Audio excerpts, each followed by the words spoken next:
And I'm Tina. If you're a first-time guest, drop a comment, let us know, or get on the app, CrossPointOnline.net, and let us know there as well. It's good to have you back. I failed that last week. If it's your first time, we would love for you to share the stream. Today we have a guest speaker, Teresa Flores, and everybody needs to know this information. Yes. So make sure you share the stream. And we are a big fan of Teresa. Yes. Big, big fan. And how did you meet her? When did you meet her? Tampa? she came here. Oh, she did a Zoom call. Yes, during COVID. Wait, didn't she speak here? I don't think so. I thought maybe I made that up. But then we went to Tampa Yes. and listened to her, and then Yes. we also went to Louisville. And so there is a sign up for the Derby for this year to soap up Louisville, and we would love for you to join us. Yes, get involved. It's a really good organization. And the exciting news, I wanted to say this, but I will let Kimberly drum roll. Yes, next week, Chad's back. That's awesome. Yeah. That's really good Yes, news. Chad, yes. we've missed you. Yeah. We've missed you. I've missed you. Yes. Oh, and let's see. I can't get my, Facebook to work. nope, You got a joke? I do. Okay.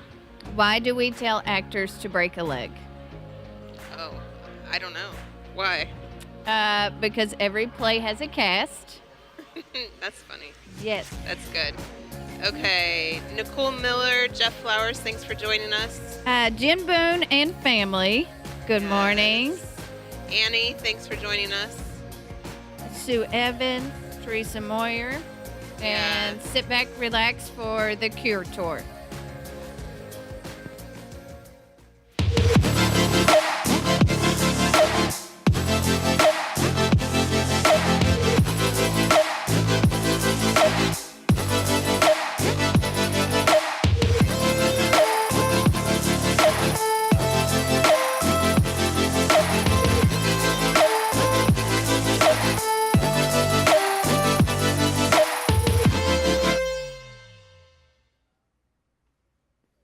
Good morning and welcome to CrossPoint. So before we get started, we're going to do something a little different. We are going to take a moment to all of us pray individually and collectively for the Ukraine. And so we're going to do that individually. So if you guys would join me in doing that really quick, that'd be awesome.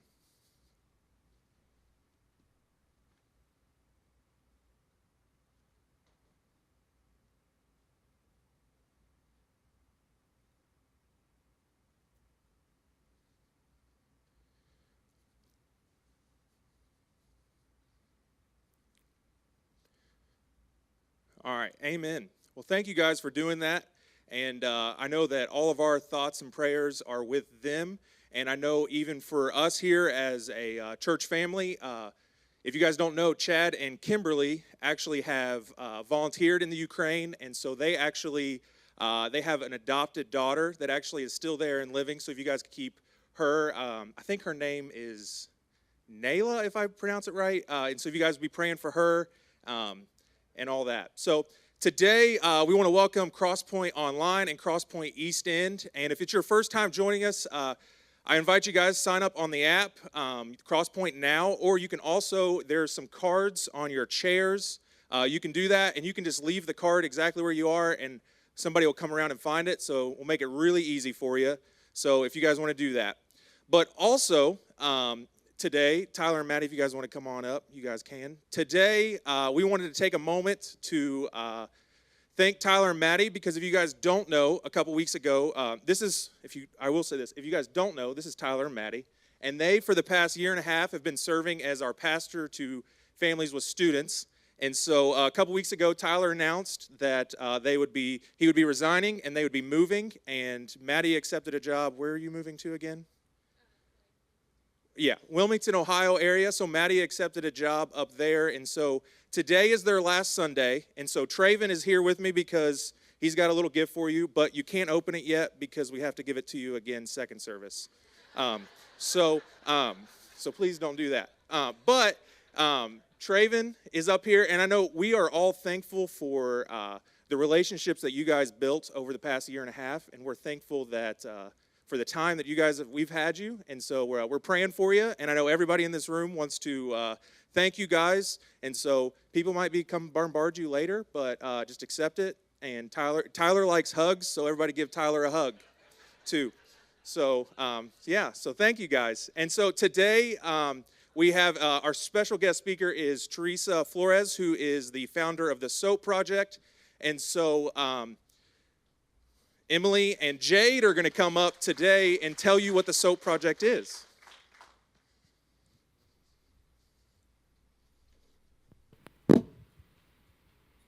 Good morning. Hi. Okay, I'm Jade. And I'm Emily. And we together are the co-leaders for the SOAP chapter for Kentucky at CrossPoint. We actually met at Tampa last year when we went, and we were on a team together. And it was an amazing experience for me, for sure, and I'm sure Emily feels the same way. It was definitely eye-opening. We're excited to have Teresa with us today. And we know that human trafficking is the second leading crime in the U.S., and large events like the Super Bowl create increased demand and opportunity for trafficking at motels and hotels in the surrounding area. The SOAP Project mobilizes volunteers to spread awareness at these events and to educate hotel and motel staff about the signs of human trafficking happening. Yeah, so when Jade and I met, we were going down to Tampa for the Super Bowl and with a team of CrossPoint volunteers. And what we did was we were on a team together and we went through training. And one of the most impactful moments that I had was listening to Teresa's training and mostly her story. And that really just resounded with me, and the SOAP Project mission to just say, you know what, human trafficking is a huge issue, but here is something that I can do right now to fight it. So we are just super excited to have Teresa here. And truly, the SOAP Project mission is to mobilize volunteers, like Jade said, but then to also ultimately get the human trafficking hotline into the hands of a victim through a bar of soap. Absolutely. And I know that for some of us who went to Tampa, it was definitely eye-opening for people who haven't gone through any sort of struggle. Personally, for me, like Emily said, the training was a big deal, but being the victim of sexual assault and realizing that very easily could have been me, I mean, I got emotional. It could happen to anybody. Teresa, as a teenager, I mean, it happens so quickly, and you never even realize it's happening. So I'm so grateful for all of you coming today and to listening to her message. Yeah, check out this quick video of what it was like to be in Tampa.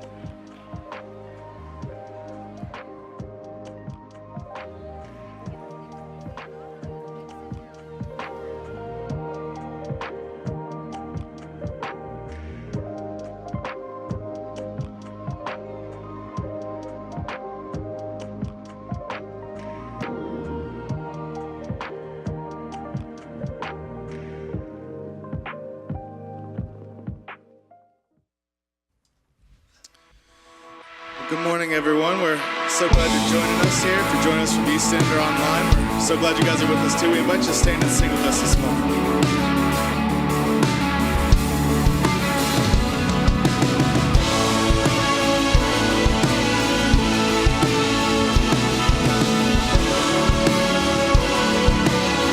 Sing us together. Let praise. Let praise be a weapon that silences the enemy. Let praise be a weapon that conquers all anxiety. Let it rise.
inside of me.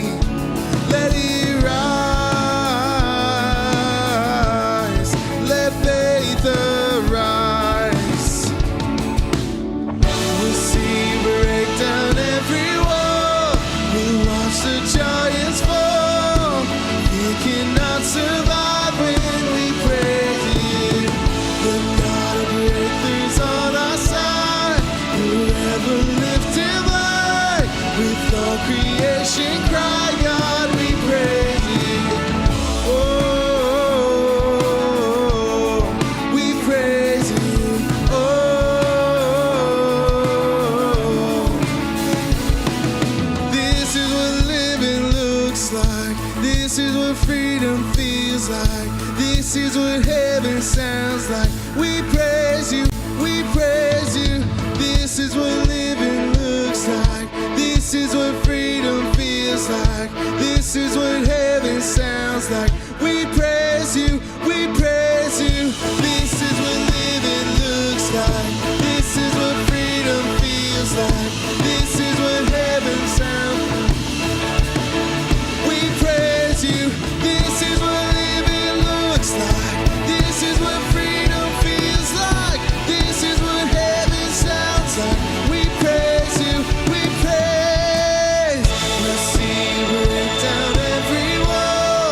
We'll watch the giants fall.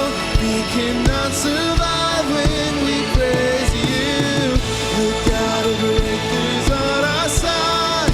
Forever lifted high. With all creation cry, God, we praise you.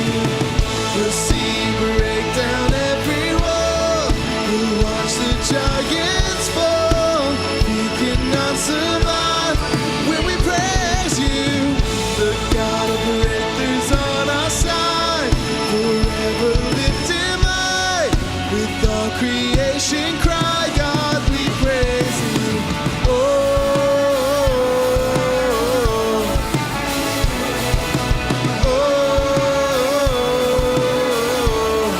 we praise you. We praise you. We praise you.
worshiping with us. Please have a seat. Everybody, I'm so excited to be able to welcome and introduce our guest speaker for today, Teresa Flores. Teresa is a survivor of human trafficking. She was trafficked at the age of 15 from her suburban home. She is an activist and a modern-day abolitionist who works to set modern-day slaves free, especially minors from sex trafficking. She is an internationally sought-after speaker. A movie has been made based upon her story. She has been on Nightline, on several other well-known television programs. Teresa not only has done that, but she has worked to raise awareness and even change laws to help bring an end to childhood prostitution. In fact, she's the founder of Saving Our Adolescents for Prostitution Soap. And that is the organization, her organization, that we're partnering with for the Kentucky Derby. We are, as far as I know, the first soap chapter in Kentucky, and we get to work with her and Farmdale Church of Nazarene to again soap the Kentucky Derby. And we'll put labels with a hotline on soap and makeup remover and train hotel staff to be aware of the red flags. And just like she saw happen in the Super Bowl a few weeks ago, every time she does this, somebody who thought they would never be reunited with their family is found again. And I truly believe this is an example of what Jesus meant when he prayed, "Thy kingdom come, thy will be done on earth as it is in heaven." And so it's an honor to have Teresa. Would you help me welcome her today?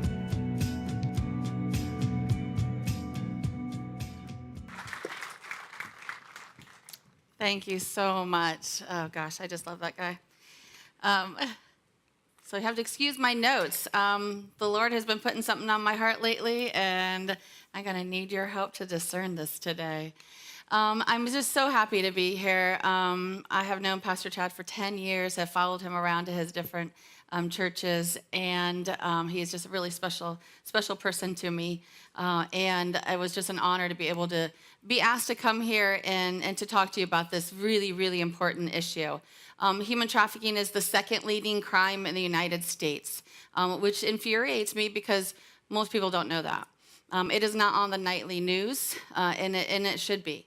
We need to talk about this issue. We need to have it in our daily conversations to be able to cure this once and for all. And I'm going to give you some solutions on how we can do that.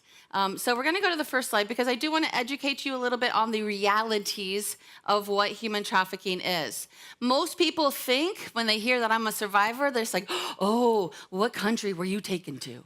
And this is not the movie Taken, though that was good. You know, it got us aware, like, wow, this really can happen to Americans, right? But I was not taken to another country. We hear things on our Facebook page, right, that say, "Oh, don't go to Walmart today. There's a white van outside, and it's going to, take your kids," right? Most people think that if you were trafficked and you're in the United States, it's because you were kidnapped.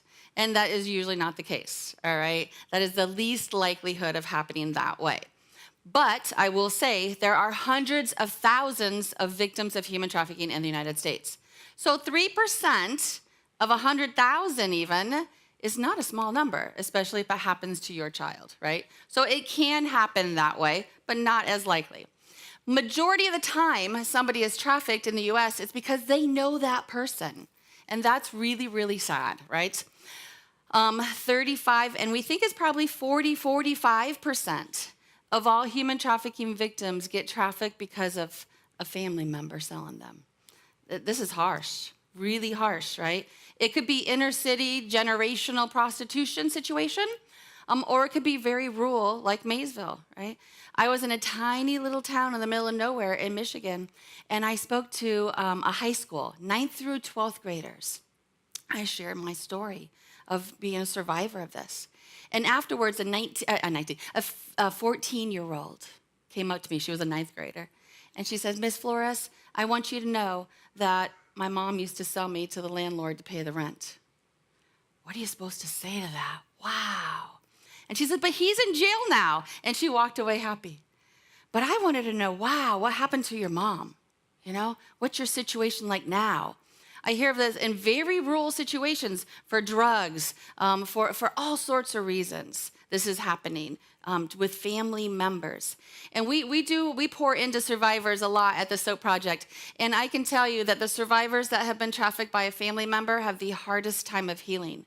Because when they get healed enough, they realize those are dysfunctional relationships and they leave their family as they should. But then they have nobody, right? And now they're vulnerable again. They have nobody. We have survivors that were 40 years old and had never had a birthday party. We have survivors that have a degree, but their car breaks down. Who are they going to call to help them get some new tires, right? So the struggle continues. And then 63%, where my story falls into, are survivors that got trafficked because of a cute boy, a girl that they know, right? Somebody that's a couple that lives in their same subdivision, somebody that they know that saw their vulnerability and decided to use that against them for money for themselves, all right? So that's how it happens in the United States. Can you go to the next slide for me, please? So the reality of human trafficking is daunting. The reality is that she has to have sex with 10 to 15 men a night, right?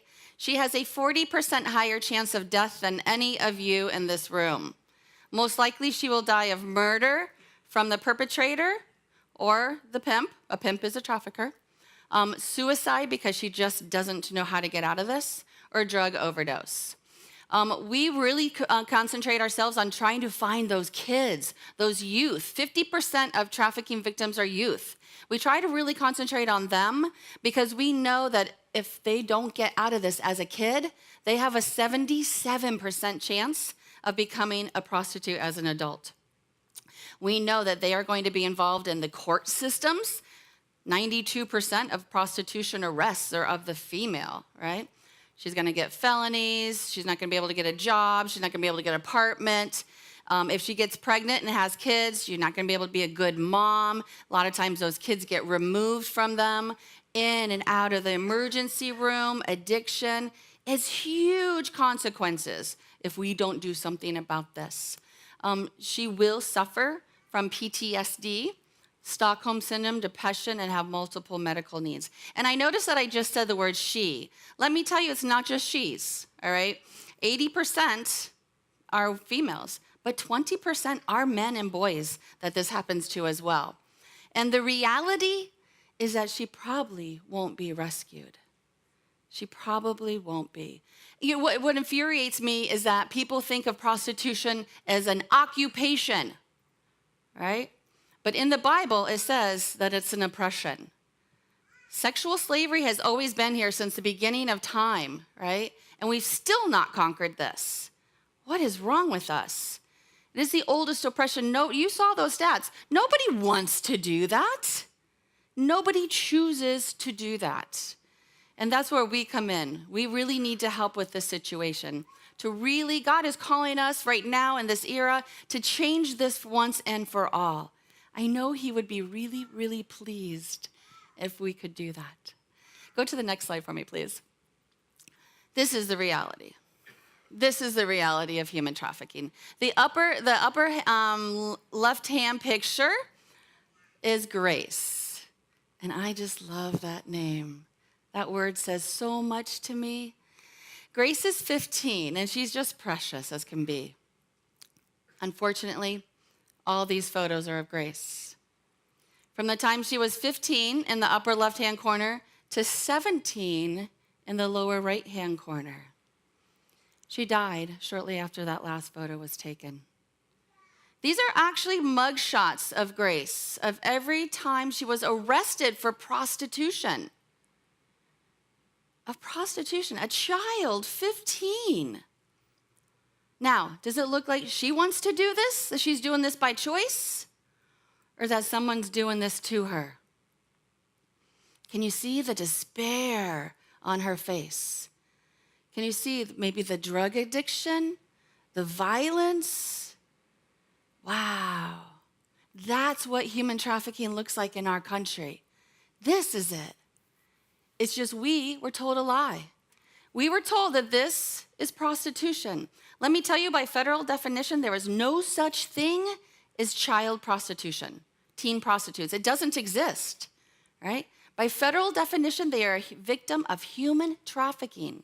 Somebody is forcing them into this. It's a huge, huge issue, one that we really need to step up to and say no more. Go to the next slide for me, please. So it's really important for me to educate you a little bit on this as well, because I want you to be able to understand the components of how this happens here and now in 2022, all right? Let's start with the exploiter, all right? He's a trafficker, all right? He's a pimp, could be a parent, like we said, could be a female. I personally call him a dirtbag, but I have other choice words for him, but I'm in church right now, and I'm not saying those. So, but you know what I'm saying. So, we don't know much about the trafficker, what makes them wake up one morning and say, I'm going to sell human beings, right? Maybe that person grew up with this in their household. It was a normal thing. We're not sure, all right? But he knows, and again, I said there are she's too, he knows that he can make a lot of money with low risks. High rewards, low risk, all right? How many times do we see in the newspaper or on the news of a trafficker or a pimp getting put away? Not very often, right? He has a higher chance of going to jail for a long time for drug trafficking than he does human trafficking. What is that saying about our laws right now and our priorities? So he knows that he can make over $300,000 a year from one victim, right? And probably not get caught. He does not value human life. I think we can all agree on that. So he's going to go find a recruiter, a groomer. Could be a young girl, could be a guy, and he's going to have him do his dirty work, because if someone's going to get arrested, it's probably that recruiter. So the recruiter goes and he finds the victims, all right? I am so sorry to say, there is no amount of soap that we have in this world that will rescue all of those victims out there. I am not that naive to believe that we can do that.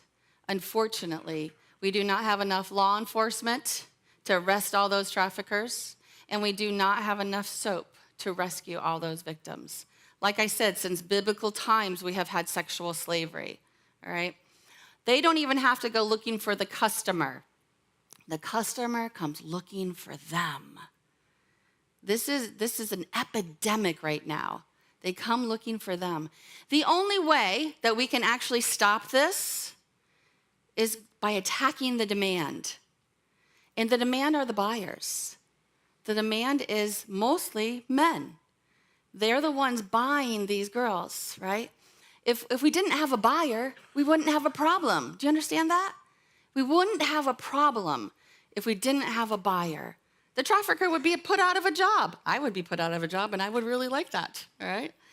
So my favorite parable is of the shepherd, and the question for this shepherd is he loses a sheep, right? He's got 100 sheep, and he loses one. Now, the question is, what's he going to do? Is he going to leave those 99 to go looking for that one? And what's the answer? Yeah, he does. I was that sheep. And I'm telling you, when you're that one sheep and you're all alone, it's really lonely.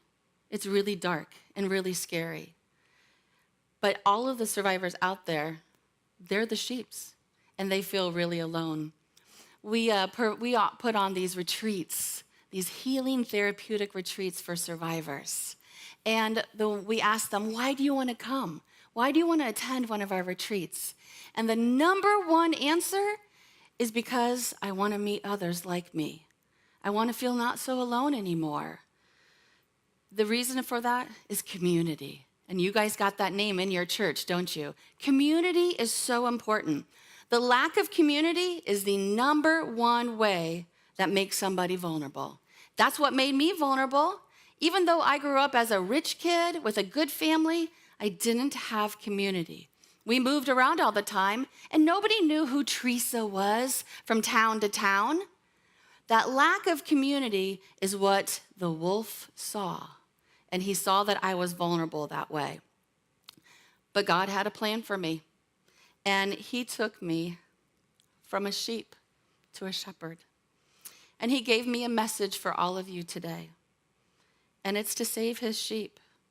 You can become a shepherd too. You see, there is a wolf. The wolf tries to separate us, right? He knows we're vulnerable when we are separated from God. That wolf can be pornography, it can be addiction, it can be lies that we tell people, it can be deception. The wolf tells our girls, "You're beautiful," because their fathers aren't. The wolf's goal is to separate us from the ultimate shepherd. And who is that? The Lord, right? The Lord is our ultimate shepherd. So, men are the head of the household. God tells us this over and over in the Bible. And he has called us to protect. The shepherd is a protector, right? The shepherd's job, I was looking this up the other night, the shepherd's job is to protect, to provide bandages, to provide medicine, and to protect the sheep to keep him whole, right? The shepherd does whatever it takes at great sacrifice for himself and the other sheep as well. The main goal of a shepherd is not to comfort the sheep, but to heal and protect. Did you know the word shepherd also means pastor? A pastor's job and purpose is to lead the sheep to the pasture. And we know what the pasture is, right? I think that Pastor Chad is a true shepherd. I met Pastor Chad in Indianapolis at the Super Bowl in 2012. 10 years ago to this month, I met Pastor Chad. I met him in Dayton, Ohio. He brought 200 men from Dayton, Ohio to Indianapolis to be shepherds.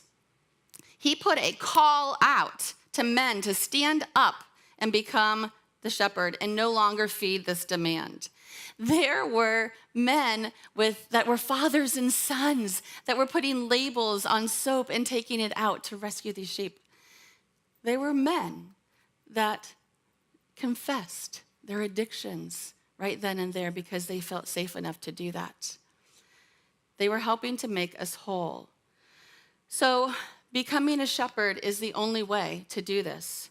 God has really called me to have you guys do something for us. I can't do this alone, right? It's going to take a whole lot of people to help with this.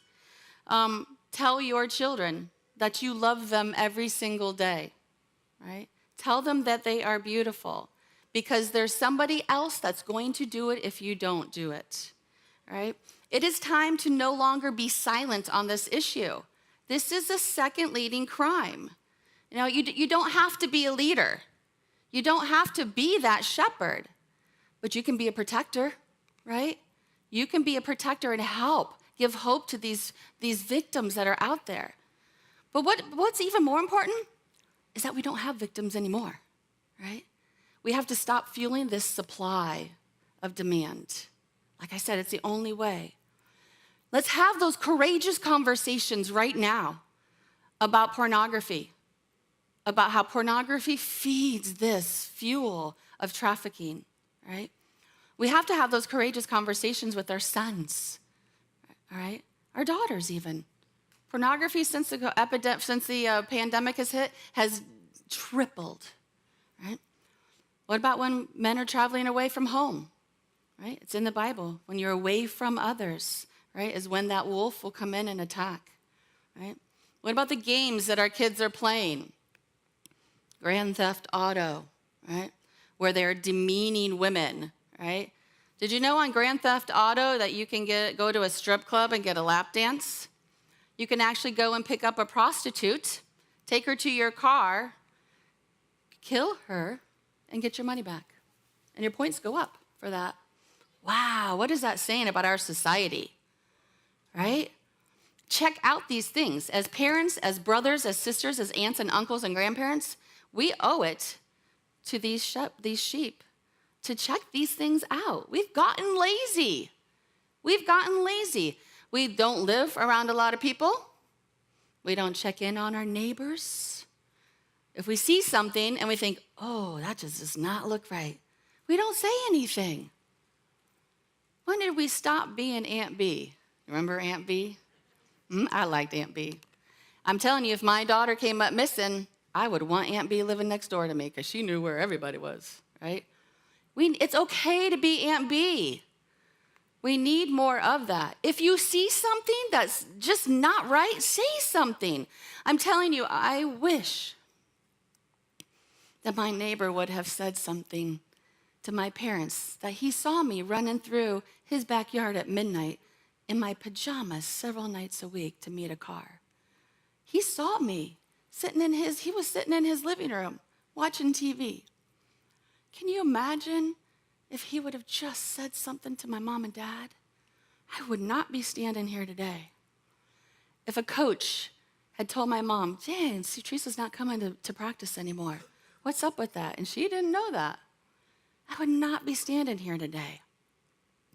These young ladies that are being trafficked by a family member, where's the schools at? Where's the church at, right? Where's our neighbors at that are seeing something and they're not doing anything? No more. I'm imploring you to become at least a shepherd or a protector in this. And in any way that God is calling you to do that, all right? Anyway, we just can't be silent anymore. We really, really need to step up our game because these traffickers are doing that. There are some states that want to legalize prostitution. They think, because the wolf is in this, that this will be empowering to women, right? That they can get taxes now on this, that we can provide medical insurance for them on this. This is a lie. This is a lie. The wolf wants us to legalize prostitution because that creates a whole lot more sheep that are vulnerable. So when we see this happening in different states, we have to take a strong stance against this. If you are really into advocacy, we need to get stronger laws, especially in Kentucky, against the demand, against the buyer. If somebody's buying sex, that's illegal, right? It is illegal to buy somebody. But almost all the time, the person selling it, who's not selling it by choice, is the one that is getting arrested. If we said, instead of us arresting you for doing this because someone's making you do this, but we went after the buyer and said, you know what? You can't buy another person. And we hit that hard. Do you think that would change it? Do you think if we said, this is no longer a misdemeanor, this is now a felony because you tried buying one of our people, that might help. Instead of a $150 fine, maybe it's a $5,000 fine, and now you got to explain to your wife where $5,000 just went, right? Maybe instead of no jail time, we said it's 30 days minimum in jail, and now you can't work your job. But maybe now you'll take this seriously. Because we like to think that this doesn't happen to anybody around us. This would never happen to anybody in my family. My mom and dad thought that too. My grandma and grandpa thought that too. My brothers, they didn't know. And after all these years, now that they know, that they wish that they would have been able to do something for me. I know my family is watching right now. And they were a great family, and they're a great family now because they support me on being a shepherd, right? And I really, really appreciate that. So I implore you to become a shepherd. I had one person in my life that was a shepherd, right? That stood up. I call her my angel, actually. When I started SOAP, it was because I realized that there were so many shepherds out there. You see, I always thought that I was the only one, right? And when I realized that what was happened to me was called human trafficking, I realized there was a lot more Teresas out there. And I got angry, that indignation, that justice, right? I got angry. I'm like, how can this be? I thought it was just me. And I realized that we needed to do something about this. No longer was I going to stay silent. You see, I had stayed silent a long time. They stole my voice. They took it away from me. And I decided no longer. I needed to win that back for all of the others out there still. And I started SOAP because I needed to gather communities, gather people, more shepherds to help me find these lost sheep. And that's how SOAP was born. When I was left for dead in a motel in Detroit at 16 years of age, I stumbled around the parking lot. And it didn't matter at that moment that we had gone to Disney World the year before, that we had a camper and 5 bathrooms. All that mattered in that moment of despair, like Grace, was that I had nothing. I found myself with no money, not even a penny, no shoes, no ID, and no idea where I was. That's a moment of despair like Grace experienced. But I believe in angels. Angels came to the shepherd, right? An angel came to the shepherd to make him a messenger. I got an angel too. I believe God always sends you an angel in a moment like that. I walked into this little diner, this little 24-hour diner attached to this motel in the inner city of Detroit, and I just stood there. I had nothing. I was that lost sheep at the moment. And my angel came in the form of someone I would never have met. An old black lady pouring coffee to homeless men in the inner city of Detroit. And she looked at me, and she knew. She knew I was lost. And she said something to me nobody ever said. Can I help you? Wow. How simple is that? Can I help you? And at that moment, my life changed. My life changed. I no longer was the vulnerable sheep, and I was found. To be a protector, to be a shepherd, or be an angel. It's not that hard. So I think that we are going to pray right now. This is really, really tough, I know, to talk about. It's not a fun conversation to have, but it's a conversation that's time that we have this. So can we all pray together then?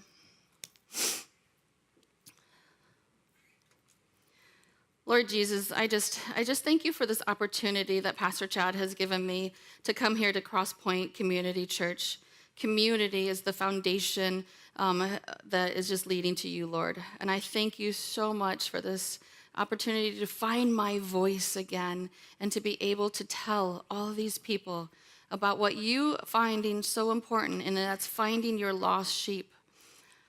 Lord, I just pray that we will find some shepherds in this audience, that we will find some angels, some protectors, people that will be there to help all these lost sheep in whatever way that you call them to be, Lord. I especially want to pray right now for the people in Ukraine, the women and children that are now separated from their husbands. The wolf has separated them and they are vulnerable. Please, Lord, protect these families. Protect the men. I'm sure they are hurting so bad that they can't be there for their families and they can't be the head of the household and the protector. Just put a layer of protection over these families right now, Lord, please. And I just ask you for protection for those lost sheep that are still out there. Please help us to become better at this, to fight the demand, to fight the addiction, and to be able to have courageous conversations with everybody we come in contact with. And I just thank you, Lord, for this in your name, Jesus Christ. Amen.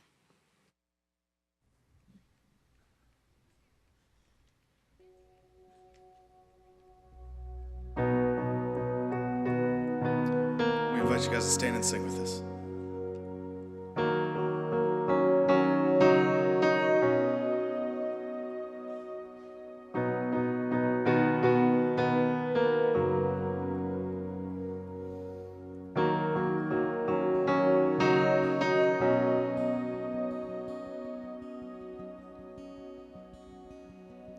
Narrow as the road may seem,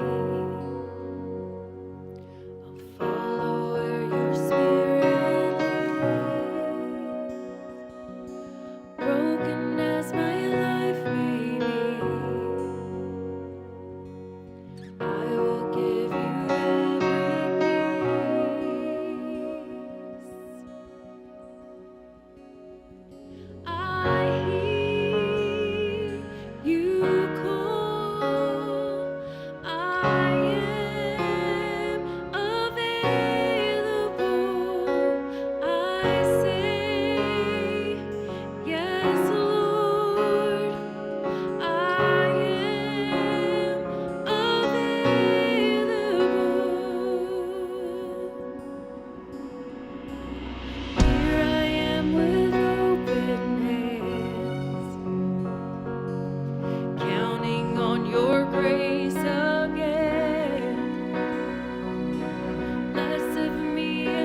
I just wanna see you move. I hear you call. I am available, and I say, yes, Lord. I am available. I hear you call. I am available, and I say, yes, Lord. I am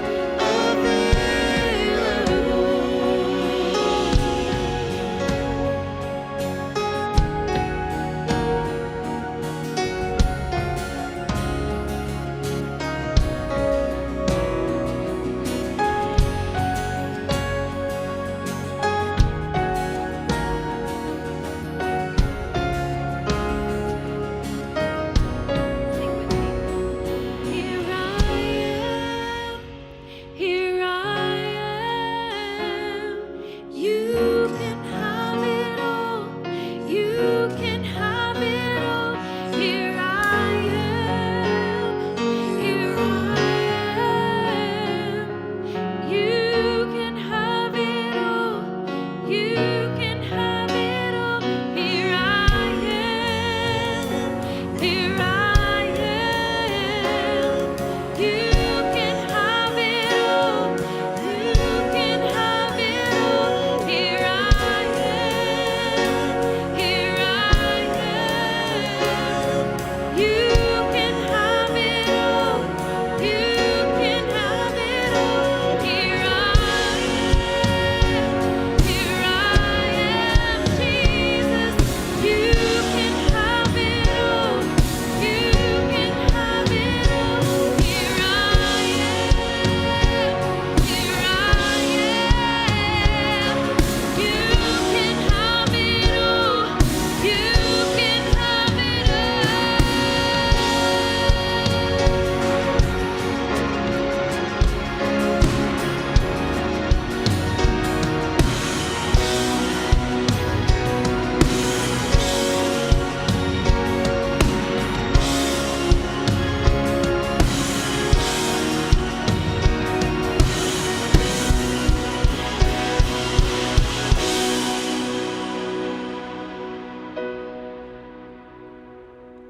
For the one who gave me life, nothing is a sacrifice. Oh, use me how you want to, God. Have your throne within my heart. I hear you call. I am available, and I say, yes, Lord. I am available.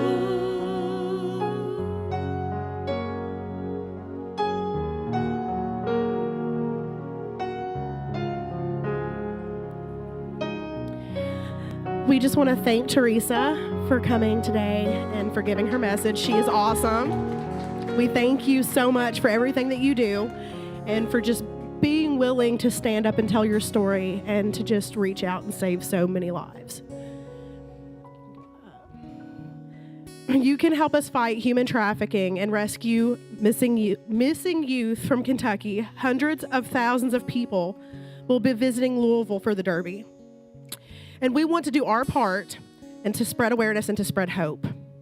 And I just want to say that as of right now, the entire men's group from CrossPoint has said that they are going to the Derby and that they are willing to stand up and to fight for us. So let's just go ahead and that's awesome. So I'm putting out a competition for the rest of you guys. That's right. You're going to have to step it up. That's right.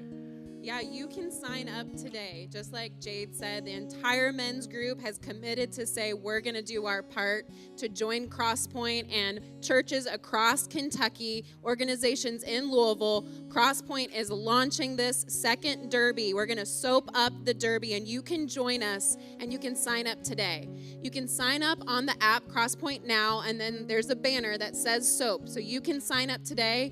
Jade and I will also be right outside with Teresa at the soap table. So if you have questions about sign up, let me tell you a little bit about what that day looks like. As a volunteer, you get training of what the signs of human trafficking are, but then you also get to label the materials that we've talked about. And after that, you have that option to go out to the hotels to educate staff and to show them what are the signs of human trafficking, and can you put this human trafficking hotline number in your hotel rooms right now so that some person that's a victim will find that and will get that piece of hope in their lives that Teresa, through God, has been given this mission, and we can be a part of that. Today, we can sign up. So I just want you guys to be encouraged that just like I was a couple years ago with the Super Bowl, I didn't know what I could do, but we can do this. CrossPoint, we can do this. I definitely recommend if you're willing to go to the hotels. You'd be surprised how many places that we stopped in Tampa where somebody said, you know what, I saw that. Yep. That happened, Yeah. and I didn't know what to do. So it happens everywhere, and it happens here. That's right. Thank you all so much for being with us today. If you would like to pray with anyone, there are people in the back by the cross that will pray with you, and we just hope you have a wonderful week.